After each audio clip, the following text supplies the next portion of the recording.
Think about someone you know who speaks two, three, or maybe even more languages. And if you're watching from India or any non English country, I guess, then that someone is probably you. It's kind of impressive if you think about it. Have you ever wondered how we keep it all straight in our minds? Because if not, then do it right now. Yeah, do wonder right now. I'll wait. I'll wait. Wonder. Yeah, I can proceed now. Hmm? Wondered enough? How do we juggle all these words, grammar rules, sounds, and nuances at the same time?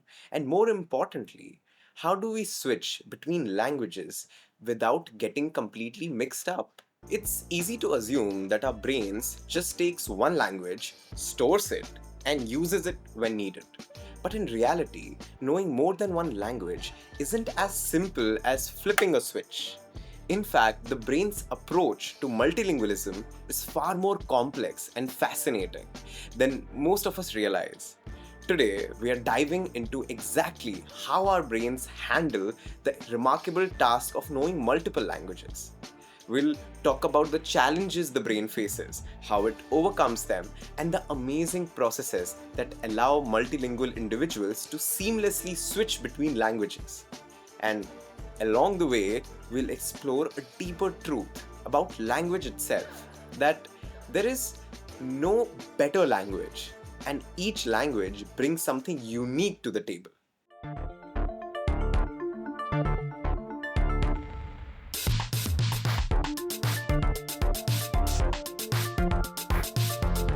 Let's start with something that might surprise you. When you speak more than one language, your brain doesn't separate them into neat little boxes. Instead, your brain keeps all the languages you know active at the same time. Yes, even if you're speaking only one of them, all the others are still active. Imagine trying to balance a stick on your hand. Quite difficult, you might say. Now balance another stick on the other hand at the same time. Much more difficult. But you only need to be balancing one, but you just can't help it. That's exactly what's happening in your brain when you speak a language while knowing another language.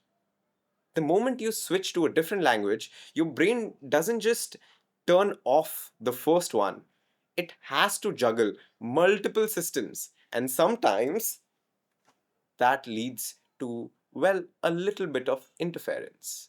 You've probably noticed it yourself. Maybe you have slipped a word from your second language into your conversation, or maybe your grammar from one language sneaked into your sentence when you were speaking the other, or maybe it was the accent that slipped.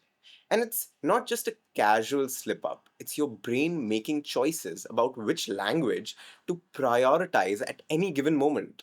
This kind of interference is completely normal and it happens constantly for multilingual people. In fact, language switching scenarios are often used by researchers to learn more about how multilingual people control their languages.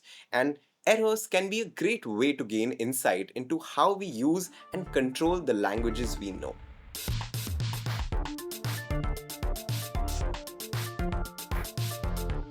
Now, let's dive a little bit deeper into how this interference works.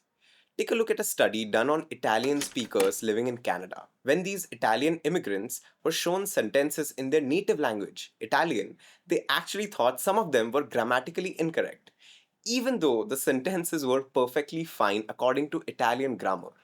Then, what made these sentences wrong to them? Well, they didn't match English grammar structures. English and Italian structure their sentences differently.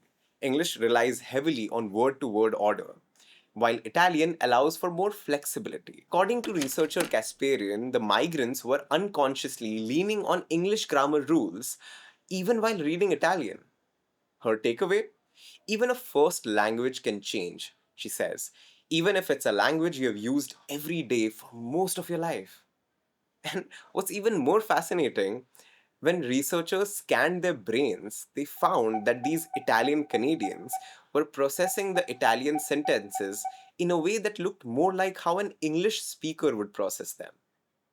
It was like the rules of English were so deeply embedded in their brains that they were starting to influence their understanding of Italian.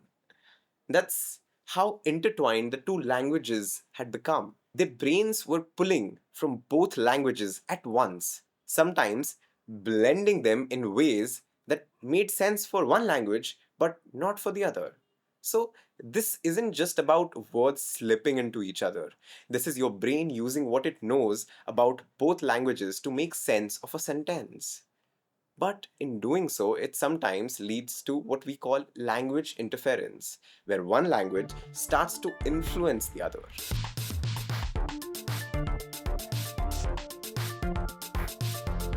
So, if our brains are juggling all these languages at once, how do they prevent total chaos? Well, the brain has a built in system for managing all of this. The system is called language control, and it's like a traffic cop inside your brain, managing which language gets the green light at any given moment. Think about it. When you're speaking in one language, your brain has to suppress the others. It has to turn off the languages you're not using to prevent them from interfering. But you can't really turn it off, so you suppress it.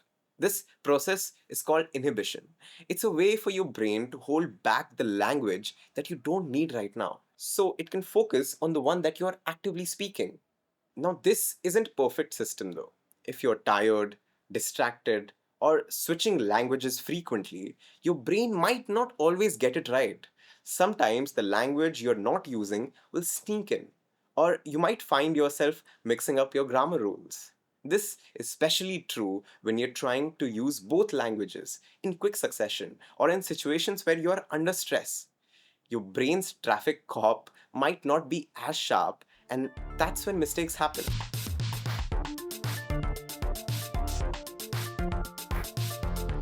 Well, here is a fascinating twist to this whole language juggling act. Sometimes your brain doesn't just flip between languages, it can actually make your first language slower to access. This phenomena is called reversed dominance. It happens when you have spent so much time using a second language, especially in an immersion environment, that your brain starts to prioritize the second language and suppresses your native language even more than necessary. Imagine trying to write with your non dominant hand. At first, it's awkward, but after you practice, you get better at it. Now, picture this with language. If you're immersed in your second language enough, your brain may start to prioritize it to the point where it slows down access to your first language. In fact, research shows that bilinguals can sometimes be slower to recall a word in their first language if they have just been using their second language. It's like your brain is reconfiguring its priorities. It's an incredible form of mental flexibility. But it can lead to those moments where you struggle to remember a word you have known your whole life.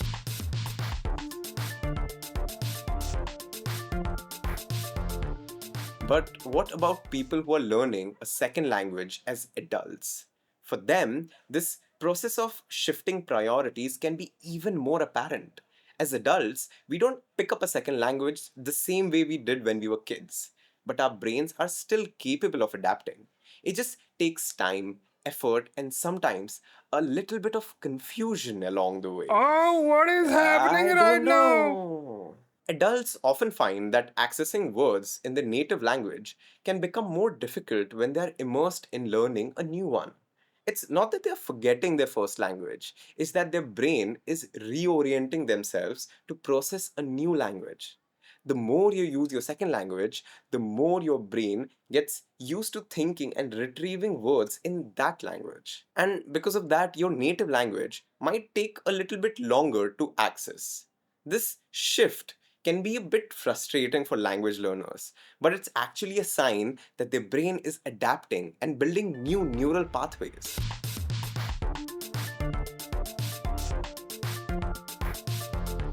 Now, let's step back and consider something important. What does all this tell us about the value of different languages? The way our brain works to accommodate multiple languages isn't just about juggling different sounds or memorizing different words, it's about embracing a new way of seeing the world. Each language offers its own perspective, its own unique set of rules and concepts, as we know now. And if you still don't, Shame! watch my previous videos about it.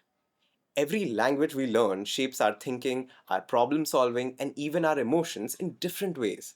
And yet, we often see language hierarchies pop up. Some languages being considered more valuable or advanced than the others. But the science is clear, there is no better language. Every language you speak changes the way you think, the way you process information, and even how you interact with the world. No language is superior to another. They each have their own richness and beauty. And when we talk about multilingualism, we are really talking about embracing diversity, not just in the world, but in our brains. And I think we need a lot of that in these times.